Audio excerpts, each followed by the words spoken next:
In the summer of AD 79, the Roman city of Pompeii thrived with bustling markets, tavernas, elegant villas, and theaters filled with spectators. Life was ordinary, vibrant, and unaware that disaster was brewing beneath the shadow of Mount Vesuvius. Then, on August 24th, everything changed. The mountain erupted with a force unlike anything its people had ever seen. What did those final moments look like before the city was buried and frozen in time? Have you ever marveled at the haunting beauty of Pompeii? The preserved ruins of this ancient Roman city offer a unique window into the past, allowing us to explore the everyday lives of the people who lived there nearly 2 millennia ago. But have you ever wondered what the people of Pompeii saw in the moments leading up to the catastrophic eruption of Mount Vesuvius? Today, we're going to delve into the chilling eyewitness accounts and archaeological evidence to paint a vivid picture of what the people of Pompeii experienced during their final hours. So, stay tuned, because we are about to embark on a journey back in time to uncover the secrets of Pompeii's final moments. The day started like any other. The sun shone brightly over Pompeii, illuminating the bustling streets filled with merchants, shoppers, and children playing. Laughter echoed through the Forum, the heart of the city, where politicians debated and friends shared news over cups of wine. But above this lively scene, Mount Vesuvius stood silent, hiding its fiery secrets.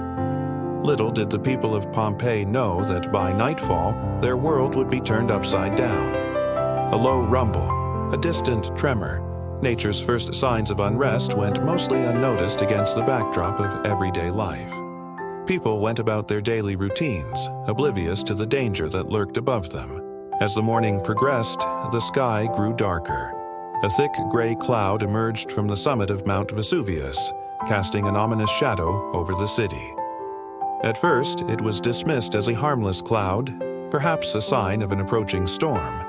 However, as the hours passed, the cloud grew larger, blocking out the sun and plunging the city into an eerie darkness.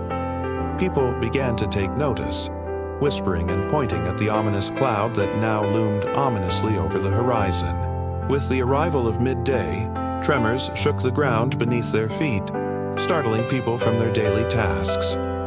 Business came to a halt as everyone rushed outside to try and make sense of the unsettling events unfolding before their eyes. As the earthquakes intensified, a deep rumble echoed through the city, growing louder by the second. Houses trembled, goods fell from shelves, and people huddled together in fear. The once vibrant and bustling streets of Pompeii were now filled with uncertainty and dread. Then the rain began. But it wasn't the gentle shower one might expect. It was a torrent of ash and pumice that fell from the darkening sky, covering the terrified onlookers in a thick layer of fine pumice. People ran for cover, seeking refuge from the unexpected hailstorm. The air grew heavy with the smell of sulfur, making it hard to breathe. Each breath they took filled their lungs with a gritty, irritating substance that scratched and burned their throats. Panic began to set in. People realized that this was no ordinary storm. They were witnessing something terrifying and beyond their comprehension. As the skies continued to darken, the ash and pumice fell relentlessly, burying the city in a thick layer of debris. Amidst the chaos and confusion, some made the agonizing decision to flee. With the roads clogged and the air thick with ash, the journey out of the city became a perilous endeavor. Many chose to seek shelter in the nearby hills, hoping to escape the wrath of the mountain.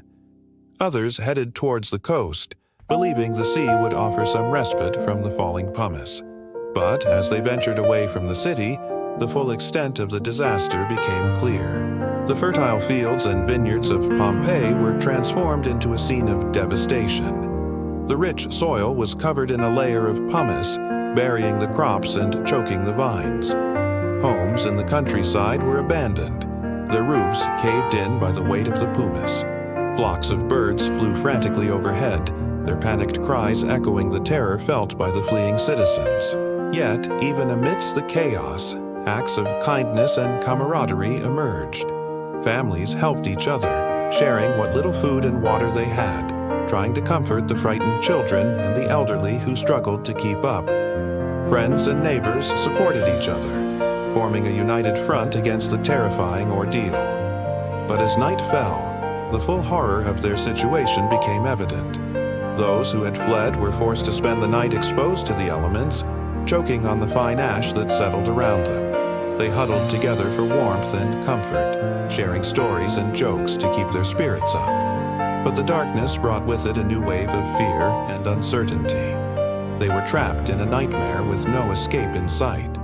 Meanwhile, others chose to stay in the city, huddling with their families and loved ones inside their homes. Inside their houses, they sealed off the windows and doors, desperately trying to keep the ash and pumice out. Mothers cradled their children close, whispering stories and prayers to soothe their fears. Fathers held on to their wives, sharing comforting words as the tremors shook the very foundations of their homes. Throughout the city, people clung to their loved ones, finding solace in their presence. They prayed to the gods for mercy, hoping for a miracle to save them from their terrifying predicament. But as the night wore on, their pleas went unanswered. The relentless tremors continued, and the sound of falling pumice grew louder, shaking the walls of their homes. For many, the night was spent in darkness, lit only by the eerie glow of the burning city. Fires raged in the streets, fueled by the wooden buildings and the intense heat from the mountain. Torches flickered, casting long shadows on the terrified faces of those who watched helplessly as the flames spread. The stench of burning wood and debris filled the air, mixing with the acrid smell of smoke and ash. Some tried to salvage what they could, rushing into the streets to gather their belongings and drag them back to the safety of their homes. But it was a dangerous task. The pumice continued to fall, and the risk of injury or even death loomed over every step they took. As the first rays of sunlight pierced through the ash-filled sky, the people of Pompeii looked out onto a world that had been transformed overnight. The familiar streets and landmarks of their beloved city were gone, replaced by a desolate landscape of ash and debris. Homes that had stood for generations were reduced to rubble, their roofs caved in, their walls crumbling to dust. The once vibrant buildings were now shrouded in a thick layer of ash, giving the city a ghostly, eerie appearance. But even amidst the destruction, there were signs of life. Amidst the ruined streets, a few brave souls ventured out to assess the damage and search for survivors. They moved cautiously, their faces covered with protective clothing to filter the ash-filled air. Their voices echoed eerily through the empty streets, their footsteps the only sound breaking the oppressive silence. They called out for help, hoping to find someone, anyone who had survived the disaster. But their efforts were met with silence, a silence that was deafening in its finality. In the end, the night of terror had claimed its victims, leaving behind a city full of ghosts. To learn more about Pompeii, watch our top 10 crazy facts about Pompeii and the eruption of Mount Vesuvius. Or check out 10 fascinating Pompeii discoveries that changed history for a different perspective on this ancient city.